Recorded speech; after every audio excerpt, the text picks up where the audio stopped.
Hello Scrubs, this is your pal novapunkX bringing you another video on Ashes of Creation. I see that you liked the last one a little bit. Some people watched it. We've got a few comments, some likes on that video. I'm pretty pumped for this game also. On this video we are going to talk about classes and the roles they will fill within the Trinity system.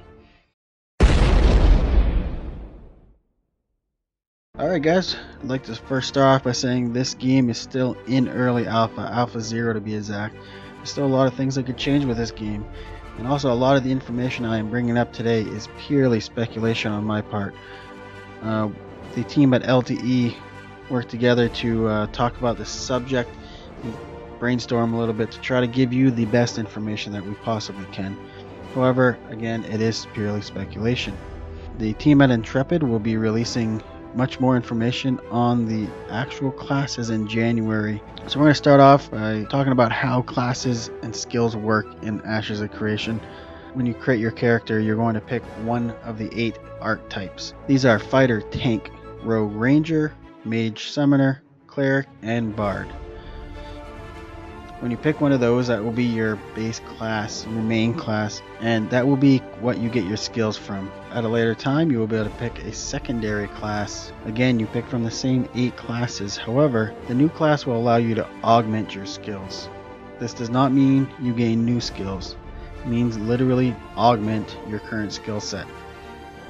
An example that was given was if you are the fighter class, you will get a dash ability to bring you closer to an enemy and do damage when you get there. If you were to pick the rogue subclass, you could augment your dash skill so that you would become hidden during the dash and then pop back out when you do the damage. This seems like a very cool system, something I haven't seen before in an MMO, and I think it creates a lot of different builds.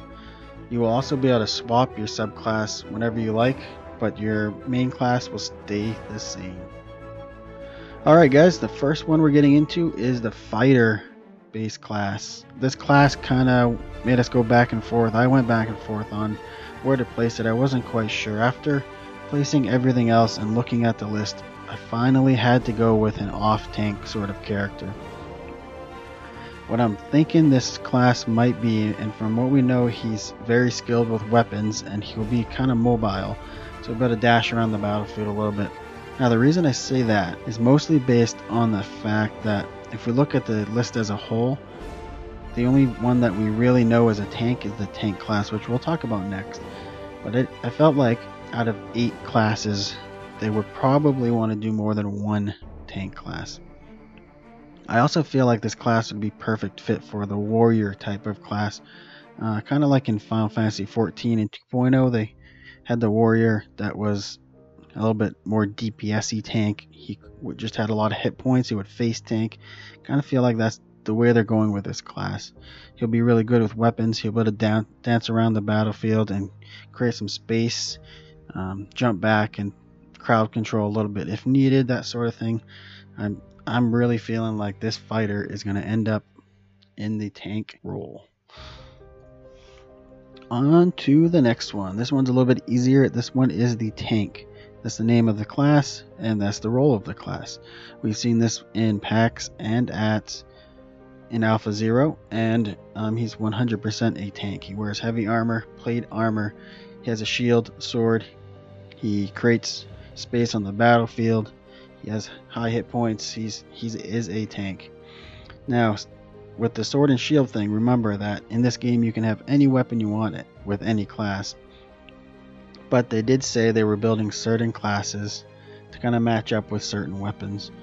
I feel like this tank really goes good with a sword and shield. However, you may find some builds within there that might be different, such as tank with a mage subclass where you might have some ranged attacks and a staff might work well. Who knows? That's kind of the fun of this whole thing, is we'll be able to play around in different builds. Back to the point though, the tank will fill the tank role. That gives us our 2 tank classes, I believe, the fighter and the tank. The next class I want to talk about is the cleric. This is the healing class, the main healer of this game. It has all the skills you would assume from a healer, such as healing and raising. It has been shown at PAX, and it's also in Alpha 0. Is obviously the main healer. The next class we'll talk about is the Bard. This one has me a little torn, but I went back to the same thing as we talked about on the Fighter, and when looking at the base 8 classes, there really only is one healer class, and I was feeling like a Bard would fill a support role. I'm going to put the Bard as a off healer, so it's going to be in the healer role. I feel like this class could have some minor healing spells, but really be based around doing buffs and debuffs. Maybe have songs that could change the way the battlefield's going or something. I really don't know, but I feel like this would give them 2 classes as tank and 2 classes as healers, and within those you obviously have 8 choices apiece for subclasses, so I think that gives you a nice varied build in healing and tanking roles. Next up, I'm going to dive into DPS. We'll start off with the Rogue. This is kind of an obvious choice, I think. I have not seen it in the wild yet, but I mean, it's going to be a Rogue. We all know what Rogues can do. They can hide, jump out, assassinate you. It's going to be a 100% Rogue. Next up is Ranger. This one has been shown in Alpha 0 and PAX. This is a bow wielding class. However, from what we've been told, the Rogue can also be a bow wielding class and make use of some of the Ranger abilities quite well. The Ranger is a bow wielding DPS class, range DPS. I feel like that's just where it's going to fit. That's how they built it so far in Alpha 0. The next one up is Mage, who has also been shown at PAX and Alpha 0, and again is 100% a DPS class. Something to note on the Mage is that the Mage will have a ability to levitate, and this is something that every class will get. I'm not exactly sure what each one is. I can only think of a couple of them. The Mage can levitate, and the Rogue can find hidden objects or hidden traps, hidden chests. Something I also picked up on the Mage is if you were to choose the Cleric secondary class, you will not be able to heal other people. You will only be able to heal yourself. So that's something to take note of.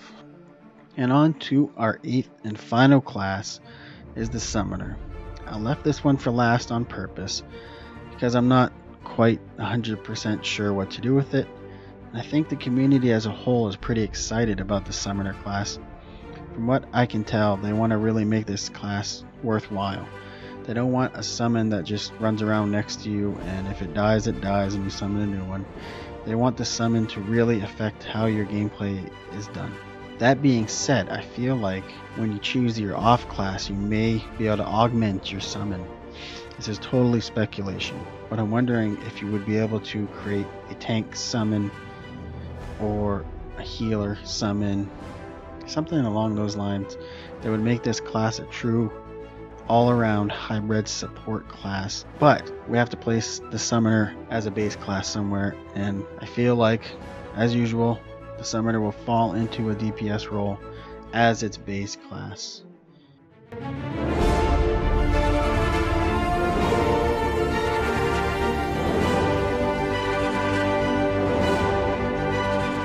Alright guys, that will do it. We have our 8 classes slotted into their specific roles. We have tanks with the tank class and the off-tank fighter. We have healers with the cleric and the off-healing bard.